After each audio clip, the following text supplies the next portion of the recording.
Bom, estamos de volta aqui para o nosso segundo tempo, e a Selma tinha acabado de falar ali o penúltimo parágrafo, né? E eu acho que o que eu teria a acrescentar é só reforçar o que eu falei antes, né? Da questão da prova. Quando realmente chega um momento difícil, a gente pode comparar esse momento difícil às provas, né? Onde a gente realmente tem que botar em prática o que os nossos professores nos ensinam. E, no caso, o mesmo vale para Jesus. Ele é nosso professor. Ele quer que, quando chegue um momento difícil, quando chegue a prova, a gente consiga, assim como ele, passar com louvor, né? Tirarmos a nossa nota 10 diante da dor, diante do sofrimento, diante das injustiças da matéria. O que Jesus espera de nós não é que a gente fique implorando a ele que venha fazer a prova pela gente, né? Não, não é isso que ele quer. Ele quer que nós sejamos capazes de fazer a nossa prova. Mais alguém gostaria de acrescentar?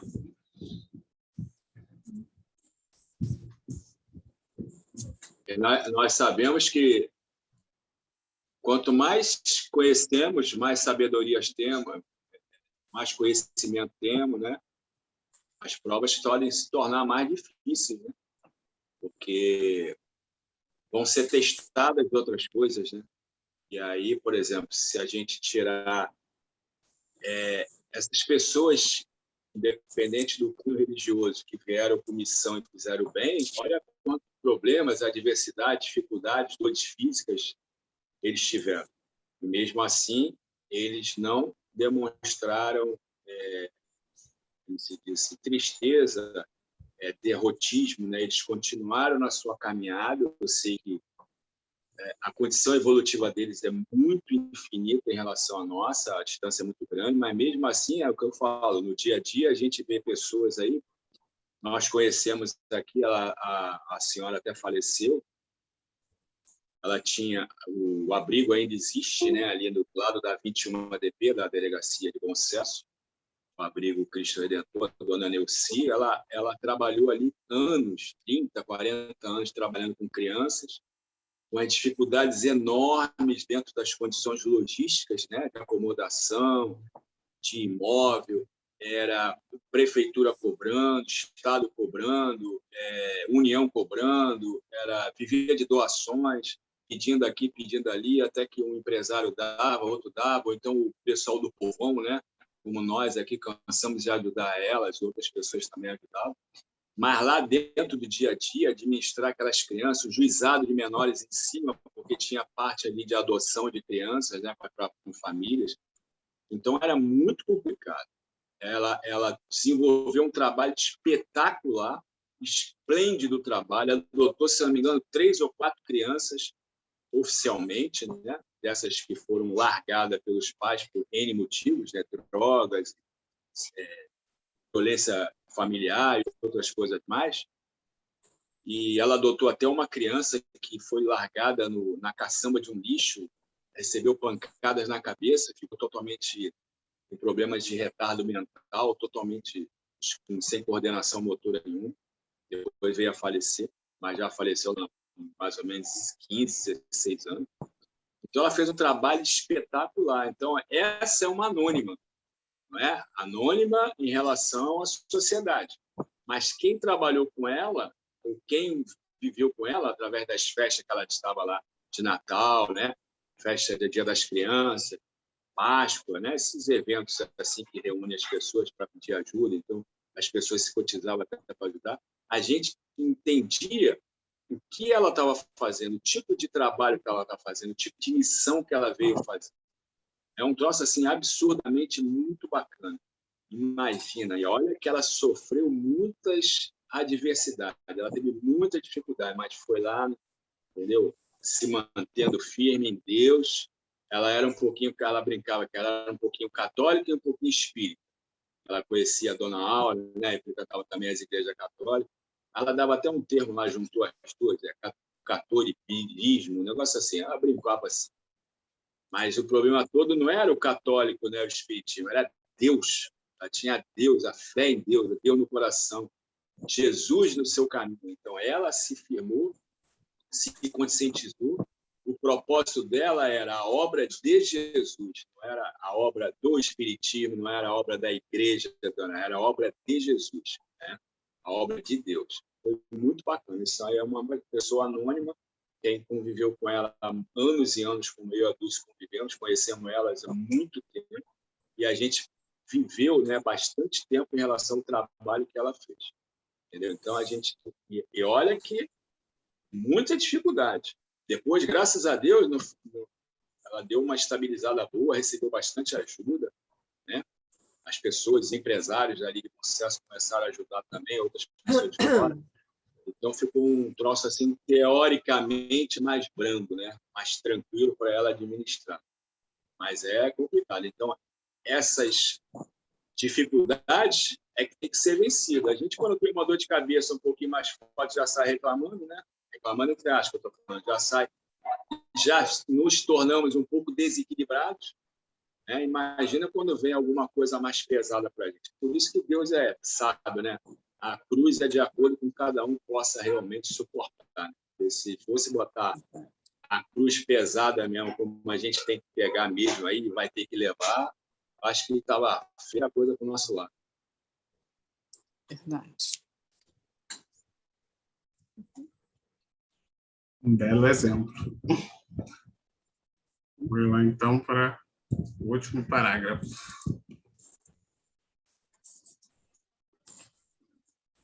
Reconheçamos, pois, atitude louvável no esforço do homem que se inspira na exemplificação dos discípulos fiéis.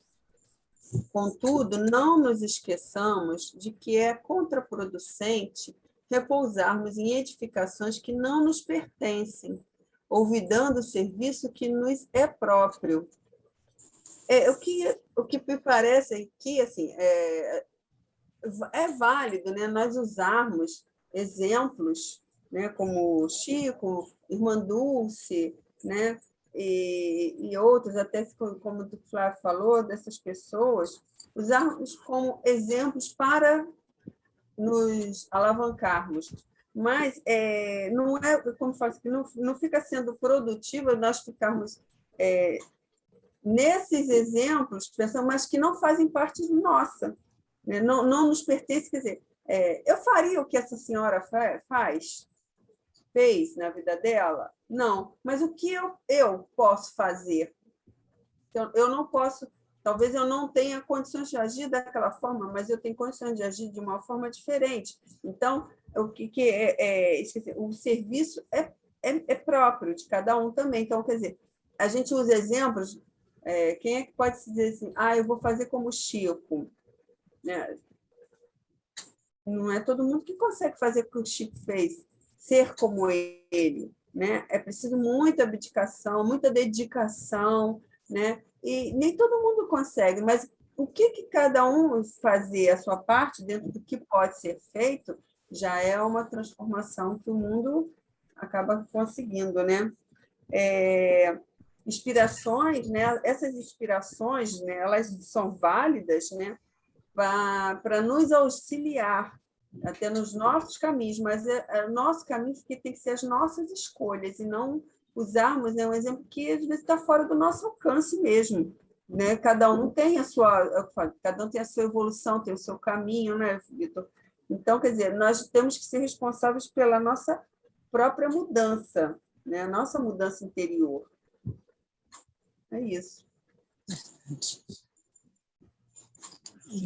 Que exemplos como esse que o Flávio falou, como Jesus, como Chico, como tantos outros, né, sejam inspirações para que nós façamos a nossa parte, né, que a gente possa cada vez menos só ecoar esses exemplos, como falou lá no início do texto, como uma vitrola arranhada, e que a gente possa mais botar em prática na nossa vida o que esses exemplos nos tocou, né?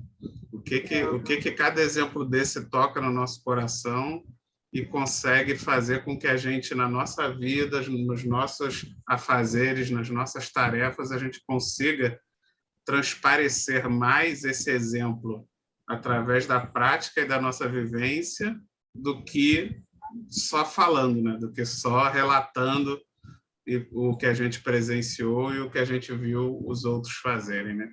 Que a gente possa que a gente possa dar o exemplo, assim como a senhora, que o Flávio comentou, que nós possamos dar esse exemplo, em vez de, né, de falarmos do exemplo, que a gente possa cada vez mais ser o exemplo, fazer igual nas nossas vidas, né? E aí eu tenho certeza que todos esses mestres, eles vão ficar muito mais felizes com a gente quando a gente sair do verbal e começar a botar em prática. Eu tenho certeza que eles vão até adorar, se for o caso. Lógico que eu não vou falar de Jesus, né? Porque esquecer Jesus é impossível, mas outros menores, né? Eu aposto que eles vão até gostar mais de serem esquecidos, mas no bom sentido, esquecidos, porque outros tantos vão fazer igual ou melhor e eles vão até se tornar lugar comum, né? Esse que é o desejo dos mestres e desses que nos dão esses exemplos. Tem uma condição que a gente fala, já que a gente não tem condição ainda, né, de fazer o que essas pessoas fazem, eu coloquei até um exemplo bem abaixo do que esses outros fizeram, né? Irmã Dulce, Maria Tereza, Chico, fora, Vivaldo mesmo, e a gente até sabendo da própria igreja evangélica, católica, tem um monte de gente que faz coisas boas, né? A gente podia fazer as coisas mais simples da vida. Por exemplo, dá um calor. Isso aí é só um exemplo. Eu acho que é o mínimo que a gente pode fazer para ajudar, uma coisa tranquila, né? Eu, por exemplo, saio de manhã para dar uma caminhada, para dar uma corrida, alguma coisa assim. O calor está um inferno, né? Está muito calor. Eu já saio com 2, 3 garrafas de água.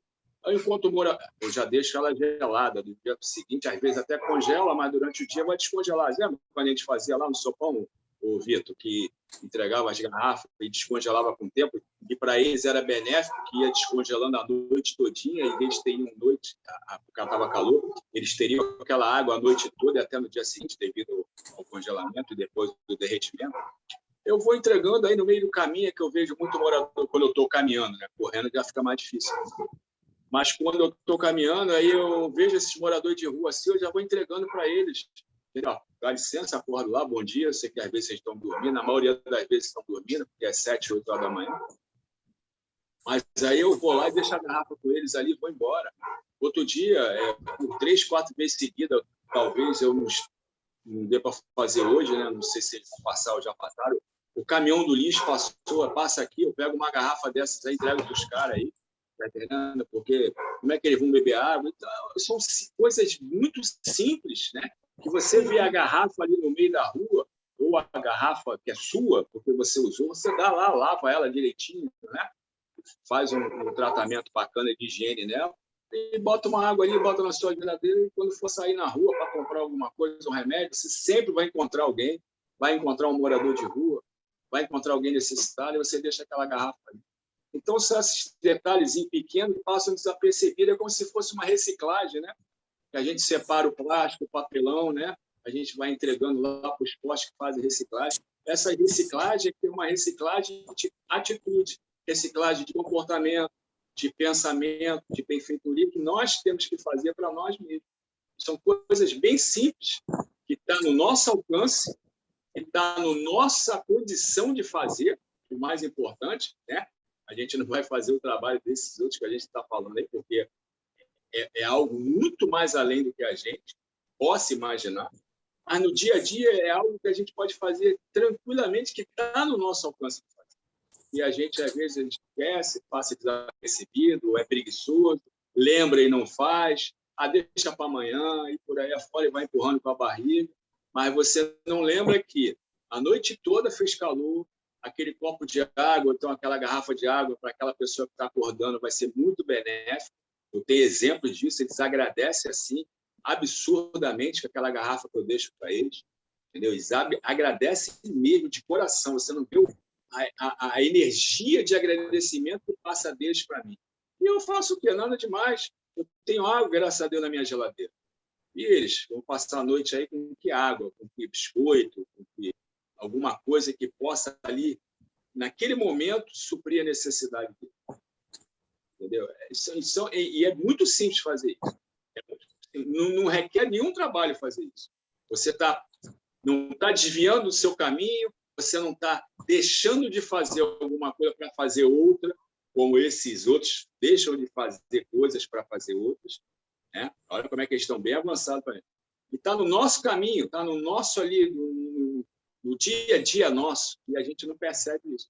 Coisas muito simples que a gente realmente deixa de fazer. E as pessoas necessitadas, que realmente precisam, deixam de receber. Coisas que nós poderíamos fazer tranquilamente, sem nenhum problema. É isso aí. Eu só vou discordar de uma palavra sua, Flávia. Eu não acho que a gente não tem condição de fazer igual a eles, não. Bem, eu vou falar por mim, né? Para não vou englobar todo mundo. Cada um sabe de si, né? Eu vou pegar mais pesado. Eu vou dizer, a gente não quer fazer o que eles fazem, porque condição a gente tem. Só que a gente não quer. Ainda não queremos, mas como você acabou de falar, coisas muito mais simples a gente ainda não quer fazer, que dirá fazer o que esses grandes mestres fizeram. Mas não é uma questão de condição, não. É uma questão de não querer mesmo. É uma questão de condição moral.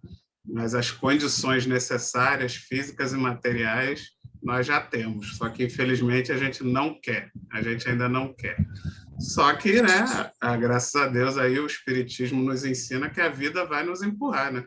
O que a gente ainda insiste em ser preguiçoso, o que a gente insiste ainda no egoísmo, porque às vezes a gente esquece que mesmo na família, mesmo quando a gente pensa muito na nossa família e tudo, ainda é um egoísmo familiar, né? A gente muitas vezes se prende ao egoísmo familiar e esquece da família universal. E é difícil, ainda realmente, moralmente, estamos distantes ainda, muito distantes, mas que a gente tem essa consciência de que é uma culpa nossa, e por isso que dores, sofrimentos, males, como a gente está vendo no mundo hoje, ainda aí acontecendo, né? Que guerras, coisas que a gente não acredita que ainda a humanidade seja capaz, e a gente vê que tudo volta, tudo acontece novamente porque não queremos.